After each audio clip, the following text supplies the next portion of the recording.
ঠিক আছে। রোল। দাদা আপনার নাম? আমার নাম বার্ষিদ আলী।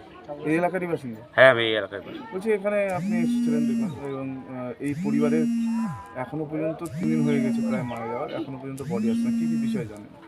ঘটনাটা হচ্ছে যে আমাদের এই যে শিবগ্রাম অঞ্চলের অন্তর্গত এই মইগ্রাম সংসদ, এই হচ্ছে আমাদের রায়গঞ্জ ব্লকের আমরা হেমতাবাদ বিধানসভা মধ্যে পড়ে এটা।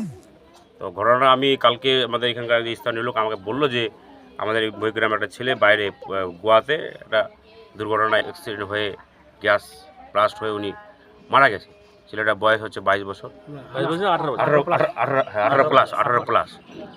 তো গল্পটা হচ্ছে যে প্রায় 17 তারিখে ঘটনা হয়েছে, আজকে প্রায় 19 তারিখ। এখনও পর্যন্ত প্রশাসন থেকে কোনো কেউ খবর নেয়নি এবং এখানকার এলাকার যে মন্ত্রী, হ্যাঁ, শিক্ষা প্রতিমন্ত্রী রয়েছে, এখানকার পঞ্চায়েত থেকে শুরু করে একদম পঞ্চায়েত সমিতির সভাপতি থেকে শুরু করে কোনো জনপ্রতিনিধি এই এলাকার এখনও পর্যন্ত আসেনি। হ্যাঁ, যে খোঁজ খবর নেই, হত দরিদ্র আছে, একদম মানে খুবই দরিদ্র। আপনারা সবাই তো নিজে দেখলেন। তো গল্পটা হচ্ছে যে এই ফ্যামিলির ছেলেটা যে এখন ডেড বডি ওখানে রয়েছে, ওখান থেকে যে আনার মতো যে পরিস্থিতি এনার বাবার নেই।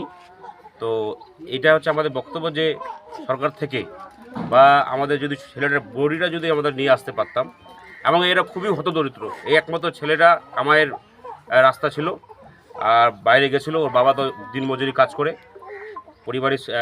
পারিবারিক স্বার্থে উনি প্রথমবার ওনাকে পাঠাইছিল, কিন্তু প্রথমবারে গিয়ে দুর্ঘটনা হয়েছে, পরিযায়ী শ্রমিক। হ্যাঁ, তো ফলে হচ্ছে যে এখন কামাইয়ের এখন ওনার বাবা বয়স হয়ে গেছে, কামাইয়ের কোনো রাস্তা নেই। আমরা চাইছি এলাকার বাসী যাদের সরকার থেকে, পশ্চিমবঙ্গ সরকার থেকে আমরা মমতা ব্যানার্জির কাছে এটা আবেদন রাখবো যে খুবই হতদরিদ্র রয়েছে, যাতে কোনো একটা কম্পেনসেশন দেয়, কোনো একটা এনাদেরকে একটা সাহায্য, আর্থিক সাহায্য করে এই ফ্যামিলি যাতে কোনো রকম বেঁচে থাকতে পারে, কোনো রকম ডাল ভাত খায় বেঁচে থাকতে পারে। কারণ একমাত্র রোজগারের যে রাস্তা, একদম সেই ছেলেটাই কিন্তু মারা গেল। হ্যাঁ, তাই আমরা এলাকার বাসী আমরা 15 জোর করে বলতেছি, মমতা ব্যানার্জিকে বলতেছি, এখানকার স্থানীয়কে বলতেছি, যাতে এই পরিবারটা একটু মানে সাহায্য পায়, এটুকু আমাদের দাবি থাকবে।